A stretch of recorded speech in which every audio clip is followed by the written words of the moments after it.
Quelque chose de décisif est sur le point de se produire dans l'Église adventiste du septième jour. Quelque chose qui peut tout changer, ou peut-être nous conduire à une crise irréversible. L'élection d'un nouveau président n'est pas seulement un autre événement administratif, c'est un moment prophétique, un point d'inflexion dans l'histoire de notre Église. Et la question qui nous accroche à nous tous est-ce le leader qui sauvera l'Église adventiste ou le chef qui le détruira involontairement de l'intérieur? Dans un monde en constante évolution, où les crises politiques, religieuses et morales se multiplient, l'Église fait face à l'un des moments les plus difficiles de son histoire. La mission prophétique qui nous a toujours guidés maintenant est sous pression, interrogée par des forces externes et internes. Et le nouveau président de l'IASD sera responsable de guider notre Église sur le chemin de la fidélité ou de la dilution compromise. Aura-t-il le courage de garder l'entreprise de vérité biblique, même face à des menaces d'adaptation au monde moderne? Ou donnera des tentatives pour transformer l'Église en quelque chose qui s'intègre davantage aux normes de la société, sacrifiant notre identité prophétique et notre mission divine? Dans cette vidéo, nous examinerons ce qui est vraiment en jeu avec le choix de ce nouveau leader. Examinons le scénario actuel de l'Église, les tensions internes et les défis auxquels nous sommes confrontés, et réfléchissez profondément à l'avenir qui nous attend. Le destin spirituel de l'Église adventiste est peut-être décidé maintenant. Et vous, êtes-vous prêt à faire face aux conséquences de ces choix? Restez jusqu'à la fin, car la réponse à cette question peut définir le cours de notre foi. Avant de continuer, des commentaires dans la ville et le pays que vous regardez cette vidéo, et saisissez l'occasion pour vous abonner à la chaîne et quitter les autres. Cela m'aide beaucoup à continuer d'apporter du contenu comme celui-ci. Continuons. L'Église adventiste du septième jour connaît un moment de transition qui pourrait être décrit comme un point d'inflexion historique. L'élection d'un président de l'Église du Nouveau Monde n'est pas seulement un échange administratif, c'est un changement qui se répercute dans tous les domaines de la foi et de la mission adventiste. Le scénario actuel de l'Église est plein de défis complexes, avec des crises qui ne se limitent pas aux problèmes externes, mais affectent directement l'identité et les principes fondamentaux de l'institution. Le monde est généralement immergé dans l'augmentation des turbulences. Les crises politiques, les dilemmes religieux et le débat moral intense prennent en charge le scénario mondial. Au sein de l'Église, les tensions augmentent également, surtout lorsqu'il s'agit de maintenir la foi ferme dans un contexte où la modernisation et les pressions culturelles semblent de plus en plus fortes. Le nouveau président de l'IASD sera fondamental pour déterminer si l'Église maintiendra sa fidélité historique ou si elle doit inclure des concessions théologiques qui pourraient compromettre son identité. La grande question qui raccroche à tous les membres est, ce nouveau chef sera-t-il celui qui aidera l'Église à rester fidèle à sa mission prophétique ou contribuera-t-elle à la dilution de son message? C'est un moment qui nécessite une réflexion et un discernement par conséquent, plus qu'une élection. C'est le destin spirituel de l'Église. L'Église adventiste est confrontée de nos jours à une crise qui va bien au-delà des questions administratives. Le monde est immergé dans une série de défis, des politiques contradictoires, des tensions sociales et une sécularisation croissante des cultures, qui affectent directement la façon dont l'Église est perçue et comment elle devrait agir. Les pressions externes sont indéniables, les idéologies sociales et les mouvements demandant une adaptation de l'Église aux normes et aux valeurs du monde moderne. Ces crises mondiales ne sont pas seulement des événements externes que l'Église observe à distance. Ils ont un impact direct sur la façon dont le message adventiste est compris et proclamé. D'une part, nous avons la lutte pour maintenir l'intégrité de la mission prophétique en préservant les piliers doctrinaux et les principes qui sous-tendent notre identité en tant que peuple de Dieu. D'un autre côté, des voix surviennent qui appellent une approche plus inclusive, ouverte aux exigences d'une société qui nécessite des changements rapides et visibles. Le défi est immense et le besoin de leadership spirituel et prophétique n'a jamais été aussi crucial. L'Église ne peut pas être autorisée à être simplement le reflet des tendances culturelles ou d'une institution qui cherche à s'adapter à chaque mouvement de la société. Au lieu de cela, ce doit être une lumière, une voix ferme qui proclame la vérité de Dieu sans s'incliner face aux pressions externes. Le nouveau président sera confronté à une lourde responsabilité. Guider l'Église avec courage, discernement et fidélité, résister aux tentations de compromettre les principes fondamentaux de la foi. Le nouveau président de l'Église adventiste du 7e jour, le pasteur Ayrton Koehler, est une figure qui suscite un grand intérêt et des attentes parmi les membres de l'Église. Né au Brésil, plus spécifiquement de Rio Grande do Sul, Koehler apporte avec lui une vaste expérience en administration et en leadership au sein de l'IASD. Avant d'assumer le poste de président mondial, il avait déjà été président de la division sud-américaine et plus récemment a été secrétaire général de la Conférence générale, des postes dans lesquels il a démontré ses compétences en leadership, son dévouement à la mission et son engagement envers les principes doctrinaux adventistes. Son ascension à la position la plus élevée de l'Église mondiale est importante pour plusieurs raisons. Symbolise non seulement la croissance de l'adventisme en Amérique du Sud, mais reflète également un changement important dans la dynamique de la direction de l'Église mondiale. Pour la première fois, un Brésilien reprend la présidence de l'Église adventiste, une étape historique qui apporte avec lui l'occasion de renforcer davantage les liens de l'IASD avec la région sud-américaine, où l'Église s'est considérablement élargie. Cependant, ce nouveau leadership comporte également une grande responsabilité. En période de grande pression interne et externe, le nouveau président devra avoir une sagesse pour guider l'Église d'une manière qui préserve sa fidélité à la vérité et à la mission prophétique, tout en naviguant sur les problèmes sociaux et culturels complexes qui se posent dans le monde contemporain. L'élection du pasteur Ayrton Koehler en tant que nouveau président de l'Église adventiste du 7e jour est une étape historique pour l'Église mondiale, principalement parce qu'il est le premier Brésilien à assumer la position de leadership la plus élevée. Ce fait est significatif non seulement pour les adventistes au Brésil, mais aussi pour l'Église adventiste dans son ensemble, reflétant la croissance et la pertinence du mouvement en Amérique du Sud. L'adventisme s'est étendu remarquablement dans la région, l'Église brésilienne jouant un rôle de plus en plus central dans les décisions mondiales. La nomination de Koehler à la position maximale de la Conférence générale est un symbole de reconnaissance du travail acharné et de l'efficacité des dirigeants sud-américains au sein de l'organisation mondiale. Cependant, cette transition n'est pas seulement symbolique. Le fait qu'un leader sud-américain ait atteint le sommet de la hiérarchie de l'Église représente une occasion unique de renforcer la présence de l'Église adventiste en Amérique latine et, plus largement, dans le scénario mondial.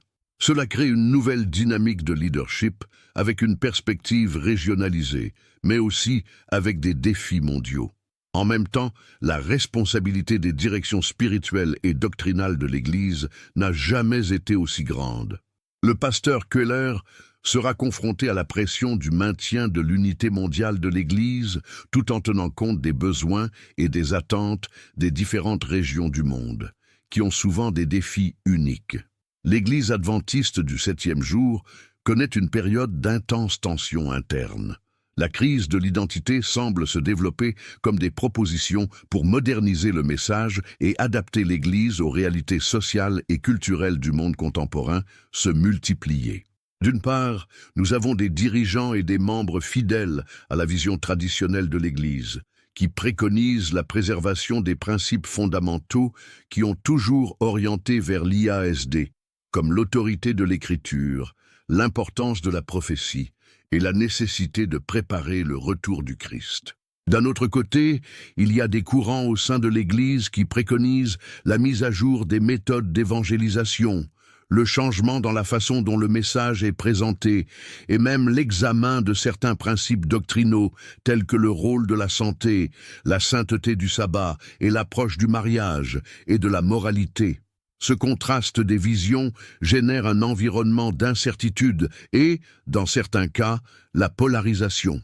La recherche de l'unité dans l'Église est remise en question par une pression croissante pour que l'Église s'aligne sur les valeurs du monde moderne, tandis que beaucoup soutiennent que la mission prophétique de l'IASD doit rester intacte, sans céder à la tentation de s'adapter à ce que le monde dit est correct ou moderne. Pour le nouveau président, c'est l'un des plus grands défis. Comment garder les fidèles de l'Église à sa mission originale, tout en traitant la diversité des opinions dans le corps du Christ. La mission prophétique de l'Église adventiste a toujours été le fondement qui a soutenu son identité et sa vision de l'avenir. Cependant, en période de changements rapides et de pressions externes, l'identité adventiste elle-même est mise à l'épreuve. Des questions fondamentales telles que le jugement d'enquête, le rôle des femmes dans l'Église, l'importance de la réforme de la santé et le sabbat sont constamment débattues.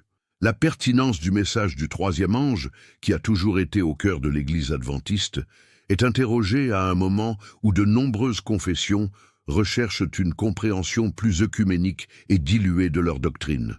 La pression pour s'adapter aux valeurs culturelles modernes peut affaiblir la clarté du message adventiste et diluer la force prophétique qui a toujours été l'une des marques de l'Église. La question ne concerne donc pas seulement la préservation des doctrines, mais aussi la façon de maintenir la fidélité à la prophétique, ainsi appelée, dans un monde qui s'éloigne de plus en plus des vérités bibliques. Le nouveau président sera mis au défi de prendre des décisions difficiles qui peuvent rapprocher l'Église, ou plus loin de sa mission initiale. La recherche d'une Église fidèle à la vérité biblique, qui ne cède pas aux pressions sociales ou politiques, sera l'un des plus grands défis de son leadership. La mission de l'IASD n'est pas seulement institutionnelle, mais spirituelle et prophétique, et il appartient à la direction de s'assurer que cela reste la base du message et de la pratique de l'Église. La direction de l'Église adventiste du 7e jour ne se limite pas aux décisions administratives et logistiques. Le rôle du président de la conférence générale va bien au-delà de la gestion d'une institution.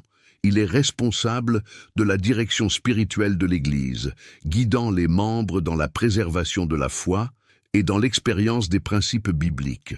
Le président de l'Église est en quelque sorte la figure qui guide le corps du Christ à une époque d'incertitude et de changements rapides, comme ceux que nous vivons. Son leadership spirituel se reflète non seulement dans les déclarations publiques, mais dans leurs décisions, l'accent qu'il choisit de donner et les alliances qu'il décide de se former. L'Église adventiste a toujours été un mouvement prophétique, et la direction de sa plus grande autorité a le poids de diriger l'Église pour maintenir cette mission centrale, proclamer la vérité biblique et le retour imminent du Christ. La pression par l'adaptation à la culture moderne augmente, et le président de l'Église sera mis à l'épreuve sur plusieurs fronts. Cédera-t-il la pression pour adoucir le message ou gardera l'intégrité de la foi? Sera-t-il ferme dans les doctrines et les enseignements qui définissent l'IASD ou opte pour un leadership qui cherche à accepter plus facilement les valeurs contemporaines? Le leader, plus qu'une figure administrative, doit être un guide spirituel, garantissant que l'Église reste légère dans un monde de plus en plus sombre. La neutralité peut sembler une posture de sagesse et de diplomatie, mais dans la direction de l'Église adventiste, cela peut être un piège dangereux. Dans un monde polarisé, où les problèmes spirituels et moraux deviennent de plus en plus urgents, le choix de la neutralité peut éviter les confrontations essentielles sur la vérité et, par conséquent, compromettre la mission prophétique de l'Église. L'histoire de l'Église a toujours montré que lorsque les dirigeants prennent une position chaleureuse, préférant plaire à tout le monde et éviter des positions claires, la foi s'affaiblit et les doctrines sont diluées. Le défi pour le nouveau président sera de veiller à ce que l'Église ne se distance pas des principes fondamentaux qui le définissent, même face à une pression extérieure croissante. Il ne s'agit pas de créer des divisions sans raison, mais de rester ferme dans les vérités bibliques, surtout lorsqu'elles sont contestées par la pensée moderne. Le leadership de l'IASD ne peut pas être passif. Il doit être actif, résolu et engagé dans l'Évangile éternel, proclamant des vérités prophétiques sans crainte de répercussions politiques ou culturelles. En période de crise morale et spirituelle, l'Église a besoin de dirigeants qui savent se positionner clairement, résistant à la tentation d'adoucir le message pour plaire à un public plus large ou être acceptés par des systèmes qui ne partagent pas les valeurs chrétiennes. La neutralité n'est pas une option en ce qui concerne la fidélité à la vérité de Dieu. Le nouveau président de l'Église adventiste du 7e jour ne sera pas seulement confronté à des problèmes administratifs, mais à des décisions difficiles et spirituellement stimulantes. La pression pour s'aligner sur les exigences culturelles et politiques augmente et la direction de l'Église sera testée dans sa capacité à résister à ces pressions. La fidélité à la vérité biblique sera mise à l'épreuve, en particulier en ce qui concerne des questions telles que la moralité, l'œcuménisme et la pertinence du message adventiste dans le monde moderne. Le chef de l'Église ne peut pas être emporté par la popularité ou les commodités personnelles, mais ce doit être un exemple de courage pour défendre le message du Christ, même si cela signifie faire face à l'opposition ou à la critique. Les décisions qu'il prendra affectera profondément l'avenir de l'Église, car il s'occupe des problèmes doctrinaux, sociaux et culturels, déterminera le cours de l'IASD. Le courage nécessaire n'est pas seulement le courage de parler, mais le courage d'agir en fonction de la parole de Dieu, sans céder à la tentation de faire des concessions qui compromettent le message éternel. La fidélité à la mission prophétique de l'Église sera le test final de sa direction, car l'histoire de l'Église montre qu'il n'y a pas de place pour l'hésitation ou l'engagement envers les valeurs que Dieu nous a confiées.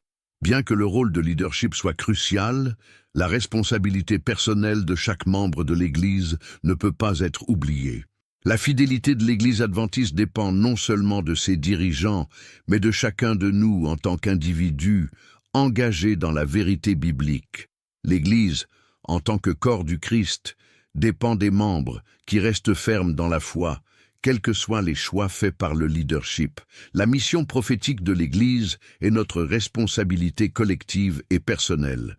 Nous ne pouvons déléguer notre foi qu'aux dirigeants ou structures institutionnelles. La vraie foi est vécue de l'intérieur, et la fidélité à Dieu doit être personnelle, non transférable, qui n'est pas ébranlée par des circonstances extérieures ou les décisions des chefs d'Église.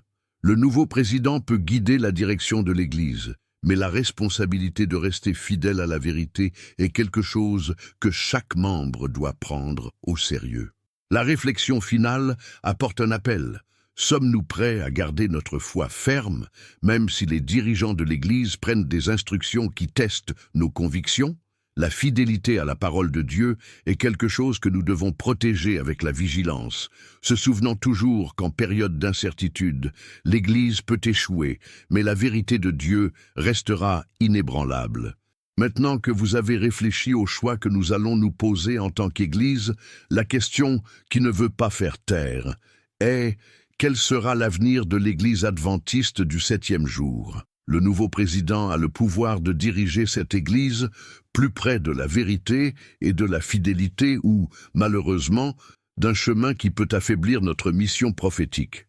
Et ce n'est pas seulement pour lui, c'est à peu près nous.